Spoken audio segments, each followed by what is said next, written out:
जय माता दी। जय मां कामाख्या। Devradha trust, Satyavani channel. आप बहुत से कड़वे वचन सुनते होंगे, परंतु कड़वे वचन बुरे जरूर लगते हैं, परंतु जीवन की सच्चाई लिए हुए है।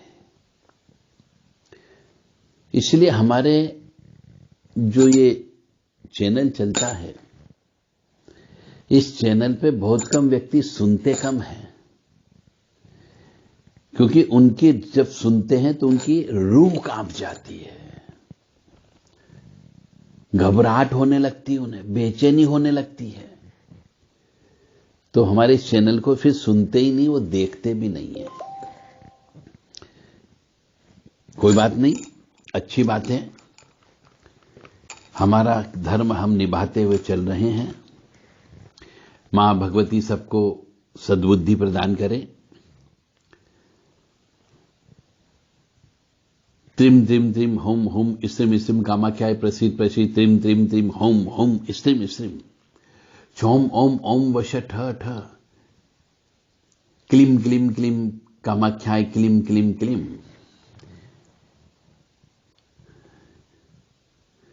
देवराधा ट्रस्ट सत्यवाणी चैनल से आप जीवन की सच्चाई सुन रहे हैं।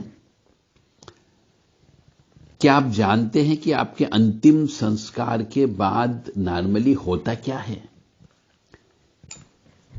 जो प्रैक्टिकल हमने अपनी आंखों से देखा, हम वो बात करते हैं। बस सुनी सुनाई बात से कोई मतलब नहीं होता। एक कान से दूसरे कान तक जाती है, एक मुंह से दूसरे मुंह तक जाती है, उसमें वो नमक मिर्ची लगाते जाता है।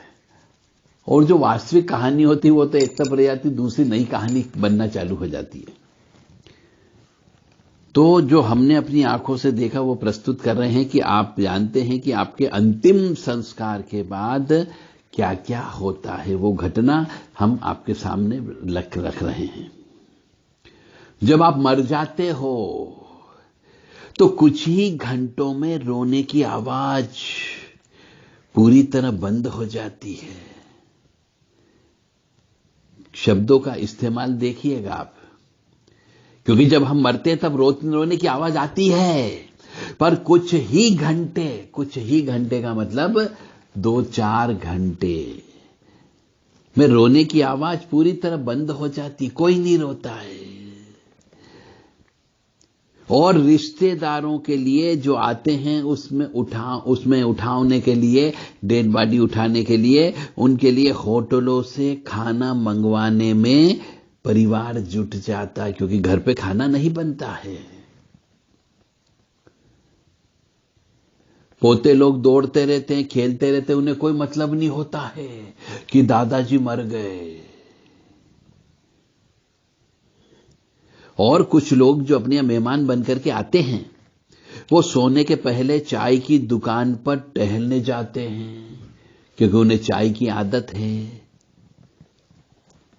और आपका पड़ोसी यह सोचकर क्रोधित होगा कि हो सकता है कि आपके लोगों ने अनुष्ठान के पत्तों को अपने द्वार के पास फेंक दिया होगा। पड़ोसी यह सोचता है। जब आप मर जाते हैं तो कोई रिश्तेदार आपकी बेटी से फोन पर बात करेगा कि आपात स्थिति के कारण वह व्यक्तिगत रूप से नहीं आ पा रहा है। अगले दिन रात के खाने में कुछ रिश्तेदार और कम हो जाते हैं, चले जाते हैं, और कुछ लोग जो सब्जी या कड़ी या नाश्ता पानी आती उसमें उल्टी सीधी बातें करते हैं। एक रिश्तेदार अंतिम संस्कार के बारे में शिकायत कर सकता है कि उसने अपने हिस्से पर कुछ 100 रुपए अधिक खर्च कर दिए। भीड़ धीरे धीरे कम होने लगती है घर की। आगे आने वाले दिनों में कुछ काल आपके फोन पर बिना यह जाने आ सकती है कि आप मर चुके हो, क्योंकि मालूम ही नहीं होगा उन्हें कि आप मर चुके हो। आपका कार्यालय आपकी जगह लेने के लिए किसी को ढूंढने में जल्दबाजी करेगा कि अब साहब ये मर गया, अब इसकी जगह दूसरे को बिठाना पड़ेगा। एक हफ्ते के बाद तुम्हारी मौत की खबर सुनकर आपकी पिछली पोस्ट क्या थी यह जानने के लिए कुछ फेसबुक मित्र उत्सुकता से खोज करते हैं कि क्या क्या लिखा था 1 सप्ताह पहले इस व्यक्ति ने। और 2 सप्ताह में आपका बेटा और बेटी अपनी आपातकालीन छुट्टी खत्म होने के बाद वापस काम पर चले जाएंगे। महीने के अंत तक आपका जीवन साथी कोई कॉमेडी शो देखकर हंसने लगेगा।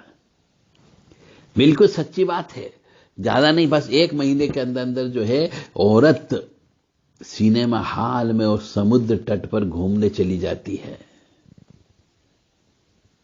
सबका जीवन सामान्य हो जाता है। जिस तरह एक बड़े पेड़ के सूखे पत्ते में और जिसके लिए आप जीते और मरते हैं उसमें कोई अंतर नहीं है।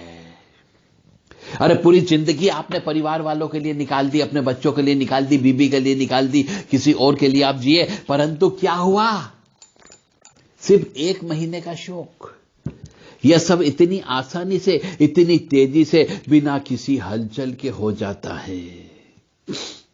अपने बच्चे भी 13 दिन के बाद अपनी जिंदगी में मस्त हो जाते हैं।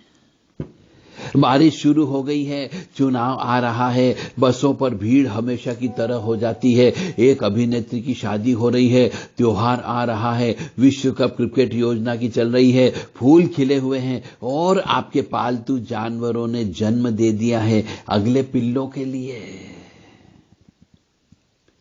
आपको इस दुनिया ने आश्चर्यजनक गति से भूल दिया, आपको भूल गए। इसी बीच आपकी प्रथम वर्ष की पुण्यतिथि भव्य तरीके से मनाई जाएगी साहब। पलक झपकते ही साल बीत गए और तुम्हारे बारे में बात करने वाला कोई बचा ही नहीं। बस एक दिन पुरानी तस्वीर को देख करके आपका कोई करीबी आपको याद कर सकता है। आपके गृह नगर में आपके जिन हजारों लोगों से पहले मिलते थे उनमें से केवल एक ही व्यक्ति कभी कभी याद कर सकता है और उसके बारे में बात कर सकता है। आप शायद कहीं और रह रहे हैं, किसी और के रूप में, अगर पुनर्जन्म सच है तो, अन्यथा आप कुछ भी नहीं होंगे और दशकों तक धीरे धीरे हमेशा हमेशा के लिए अंधेरे में डूब जाओगे। मुझे अभी भी बताओ, लोग आपको आसानी से भूलने का इंतजार कर रहे हैं, फिर तुम किसके लिए दौड़ रहे हो, किसके लिए दौड़ भाग कर रहे हो और आप किसके लिए चिंतित हो? अपने जीवन के अधिकांश भाग के लिए। मान लीजिए कि 80% आप इस बारे में सोचते हैं कि आपके रिश्तेदार, आपके पड़ोसी आपके बारे में क्या सोचते हैं और क्या आप उन्हें संतुष्ट करने के लिए जीवन जी रहे हो। किसी काम का नहीं है ये जीवन आपका। जिंदगी एक बार ही होती है, बस इसे आनंद से जी भर लो। यानी कहने का अर्थ मेरा यहां पर यह है कि आपकी मरने के बाद में कोई औकात नहीं होती है। आपके अंतिम संस्कार के बाद 3-4 दिन तक शोक मनाया जाएगा।